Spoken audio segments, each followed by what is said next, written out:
Oh boy, am I excited to visit the Moth Museum! I've been wanting to go to this place for ages. Oh, look, the Phantom exhibit! I wonder what wonders the science is about. Classification under? Oh, you night-running bastard! You can't make a medical condition a taxonomical rank! You know, most players would not pay attention to biological paradoxes in video games, but I'm not most players. I'm a biology nerd in summer break, so instead of fixing my vitamin D deficiency by going outside, I'll be analyzing Minecraft mobs and trying to 1. Explain their traits biologically as best as possible, and 2. Classify them taxonomically, again as best as possible. Now, before continuing, I wanna put out a big disclaimer. I do not possess any higher education in biology. All of the explanations you're about to see are the best guesses I got from studying different taxas and lineages. Keyword, guesses. I will, most likely, get some facts wrong, and you are not only allowed, but encouraged, to point out errors or make suggestions, especially since I might make a second part if this goes well. So, to start off, we'll go through a mob and analyze it through a biological lens, whilst I explain the methodology we'll be using for most of the video. The first mob we'll analyze is the Shulker. So let's see how many taxonomical levels we can fit the Shulker in. Also, before continuing, I'll quickly run down basic taxonomy for anyone who didn't pay attention in science class. We have this thing called the taxonomical ranks, which we use to classify every single living thing in the world. The ranks progress from broader to more specific. We start with 3 domains and end with species, which there are more than 3 million of, and that's not even accounting for microorganisms. Every group in a rank, or taxa, has rules to be a part of it. What I'll do is find what taxa fits better the featured mob, which would be the one with the most shared traits and least contradictions. But examples are the best teacher, so let's begin. Okay, so we started in domain. It's obviously eukaryote for this one. I'm not over explaining this. Same for kingdom, it's obviously Animalia since it has eyes. Now we're on to phyla, and while I could just go directly with my pick, I wanna be fair and show why other phyla didn't make the cut. And by that, I mean the ones that lack or go against some of the Shulker's characteristic traits. Out of all Animalia phyla, we can take out 12 that are entirely eyeless. I took out 4 for being purely tiny worms, and 14 more are out due to lacking shell-producing species. Arthropods are out due to Shulkers lacking a segmented body, that is, if we consider the core its actual body. And Chordata is out since Shulkers don't precisely need a nerve cord when they have telekinesis and teleportation, and while they could still have it, the other 2 simply have way stronger cases. So our final 2 is Brachiopoda and Mollusca. These 2 feature shell species, with many similarities to Shulkers, and while they both have strong arguments supporting them, I am giving the winning spot to mollusks, mainly because Brachiopoda are seafloor exclusive. With that out of the picture, we can shift down to classes, and thankfully, this is much easier than the previous level. See, when discussing species with shells, we can classify them by their number of valves, or individual sections of their shell. Snails, for example, have a single continuous shell, thus are univalve. However, looking at Shulkers, it's obvious that they have 2 individual parts to their shell, thus are classified as bivalve. With this info, we can take out all but 3 mollusk classes, since they are the only ones with recorded bivalve species. And... oh wait, someone's calling me. Well, turns out little Rostronconcha over here snuck into our survivors list, since all recorded species in this class have a single continuous shell. This leaves us with Bivalvia and Gastropods, who are only here thanks to a super specialized family. And ultimately, I'm giving the upper hand to Bivalvia. Listen, the few double-part shell gastropods are asymmetrical and snail-like, while many Bivalvia species hide completely inside their shell, hence more similar to Shulkers. Do keep in mind, from here on out, all taxa I put Shulkers in will have contradictions, since Bivalvia is exclusively ocean creatures. Sorry, Brachiopoda. So, our objective now is to find a taxonomical lineage that fits Shulkers with not none, but the least contradictions. and expect it to be like this for a lot of the mobs to come. Now we can go down to order, and this is where it gets tricky. The first threshold I used was, do these orders have species with eyes? This question takes out 8 orders. I'm also eliminating all the ones that actively move, in their mature life stage at least. This leaves us with 4 candidates, all with strong reasons to be here, but I'm giving the winning spot to the one with the best shadow reflex. For those who don't know, shadow reflex is when clams detect nearby presence by using their eyes to detect shadows and close. This is similar to how Shulker's will goes shut, and from the 4 candidates, the one with the most remarkable shadow reflex is Cardiida. More specifically, their lineage of the giant clams are known to have exceptional shadow reflexes. Now, going to families, I applied the same filter and only went for families with shadow reflexes. Also, get out since you like using your moving muscle so much. Get out for looking at them walking, because your whole family is flat as a plank. Okay, so, we are down to 2 families, and I'm sorry to say this, but Galenidae, you're out. Cardiae has way stronger shadow reflexes than you, but hey, you might make the cut once Mojang updates the end. Going down to the second to last rank, Genos, I'm going to try and stay consistent and eliminate everyone without strong shadow reflexes. This fortunately eliminates a huge chunk of genera.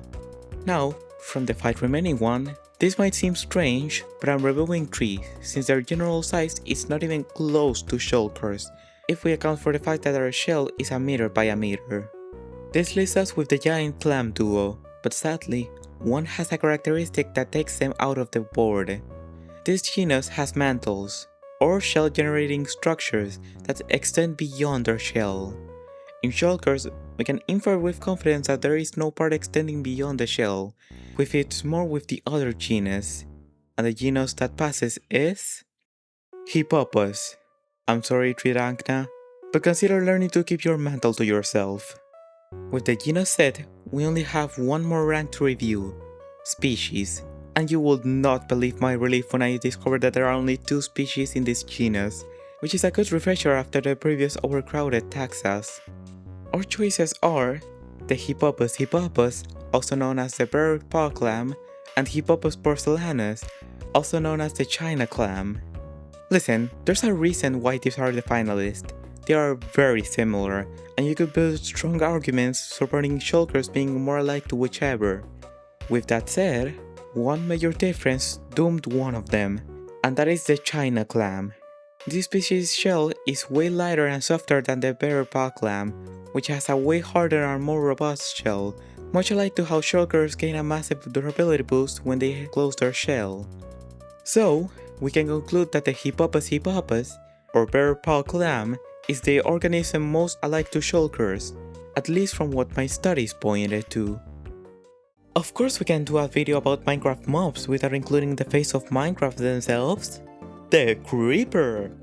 I don't wanna stretch this to Lesiakower, Kingdom is Animalia since, last time I checked, creepers walk, and don't let me hear a peep about Hypothrex. Now, onto phyla. The first threshold was to eliminate anyone with no recorded species over 5 feet tall. This used to take out all of the microscopic species and the worms, which I still don't know why there are so many phyla just for different worm types. Cinaria, Echinomedeta, and Porifera.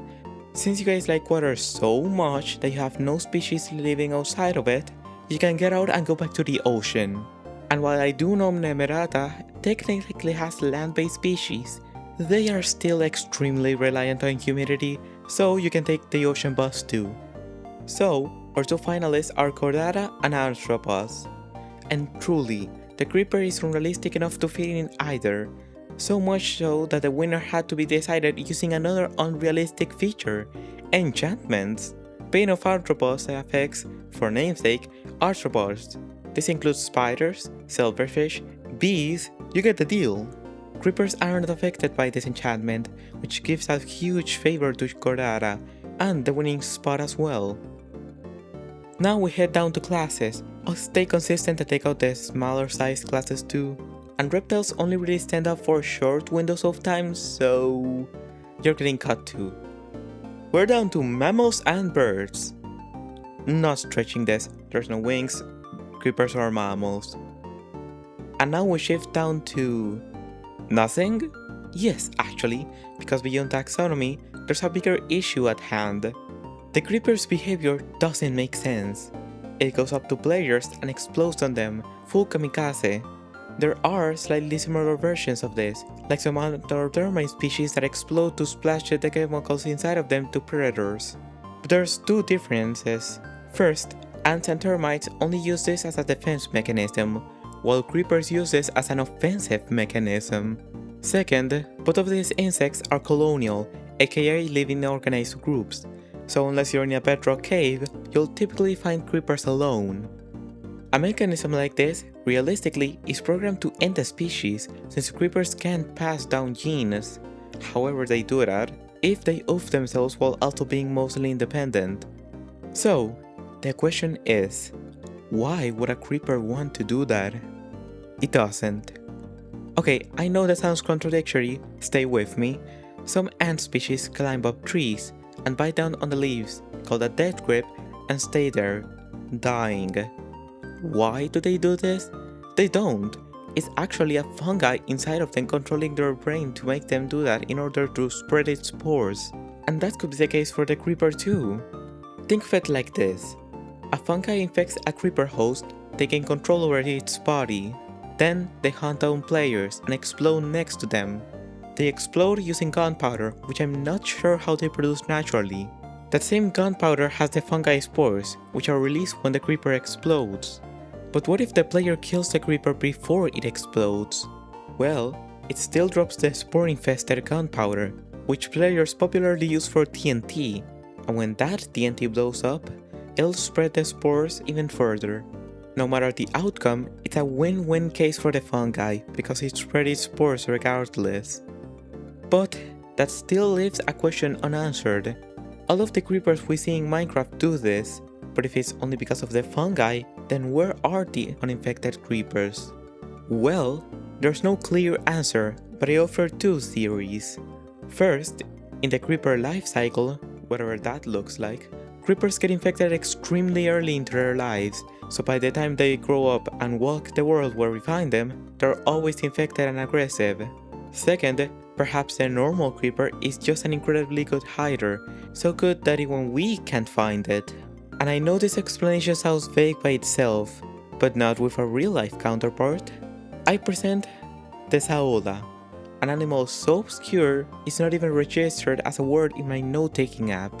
The Saola is an Asian Bovidae that has only had 4 wild sightings in all of history, the most recent being all the way back in 2013. These, called Asian unicorns, have mastered the art of camouflage and human avoidance, though it might also have to do with the fact that they're one of the most endangered large land mammals. I think you guys already see how this applies to creepers. Its leaf-like texture, quite literally, makes them incredible hiders inside forests, avoiding the player like Saolas avoid humans. Thus, why we never see an uninfected one, because it's only the fungi's hijacking that gets it to put itself inside. But that's just a theory, no. And with this, we arrive at our very last mob, which you'll likely already know if you recall the thumbnail. Presenting the Enderman. I'm gonna ignore teleportation logic for now and just skip to taxonomy. Eukaryota and Animalia, I'm not glossing over you two longer than I need to. Same goes for Chordata. Well, with those guys set, I think the class is pretty obvious. Of course, we're gonna have to go with the classic, the mainly bipedal class, the evolutionary powerhouse, birds. Out of all the times I've said this across my crisp 3 videos, this is the time I mean it the most. Stay with me. Could I have gone with mammals again, probably ending my research way sooner? Yes. Is this more interesting than challenging? Also yes. I'm gonna give you guys that since this is my most out-of-pocket theory, I'll spend a tad more time excusing it. There's a lot of requirements to be a bird, or more specifically, the Aves class. First, you need feathers, but Endermen don't look like they have feathers. Well, neither do chickens. Texture-wise, we just know because they're based off real chickens which have feathers. But what about drops? Birds like chickens or parrots drop feathers when killed. Endermen don't. And this could be a great argument until you bring out baby chickens. They obviously have feathers, else they'd be rosy pink, yet they don't drop them when killed. So, feathers are excusable. Birds are also bipedal. Check. But what about beaks? All birds have beaks. All living birds.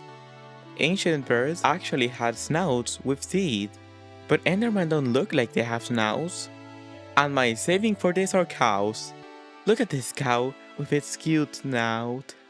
Now look at this Minecraft cow. Do you see a snout? No. So we can argue that a moth can have a snout that isn't shown because of the simplification of Minecraft textures. So with this very arguable loophole, we can check peaks. And for the last point, wings. Oh my goodness, these were a pain to find a loophole for. I present Scansobreoptidetes, an extinct lineage of species very closely related to birds. When they folded their wings, they looked like thin limbs, which maybe, just maybe, could be the case for Enderman as well. But they just stopped opening their wings fully due to teleportation being more convenient. Plus, Enderman behavior supports this.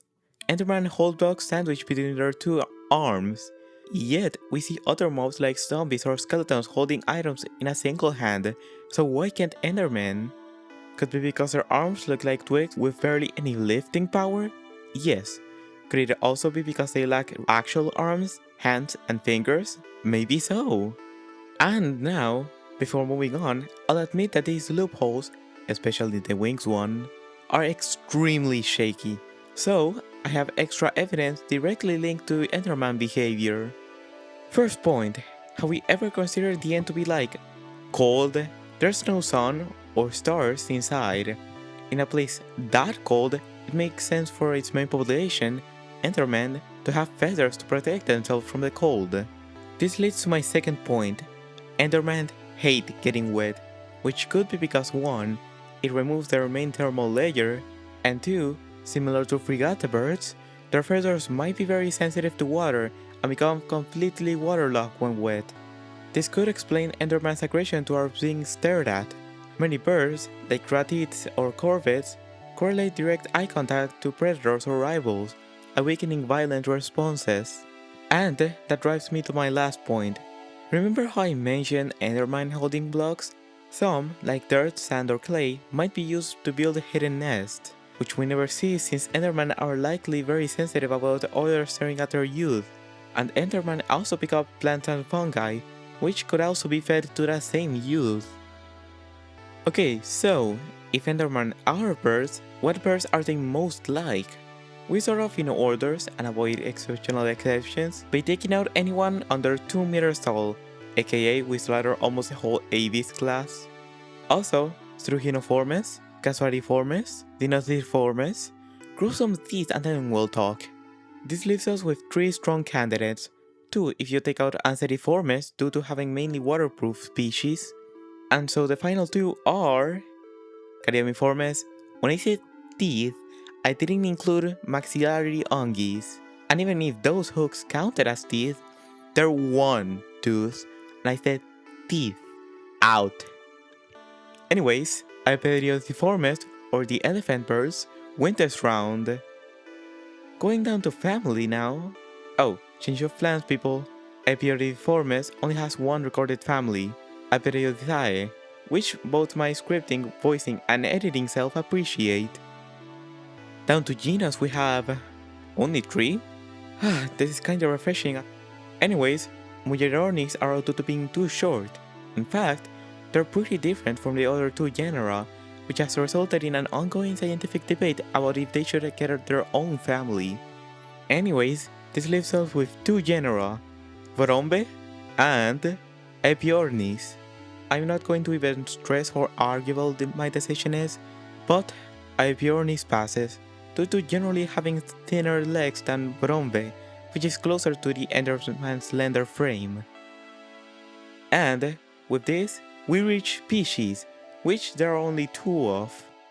Vote for either Maximus or Reganati. Whoever piles up the most votes will win Battle for Taxonomy. And by a slim 9 vote difference, the winner is Apiornis Maximus, due to evidence suggesting that they're more nocturnal, bigger, and hidden than Hilarity. So, with this lineage, we reach the end of my scripting patience and hope in my editing self. Which, by extent, means I'm ending the video here.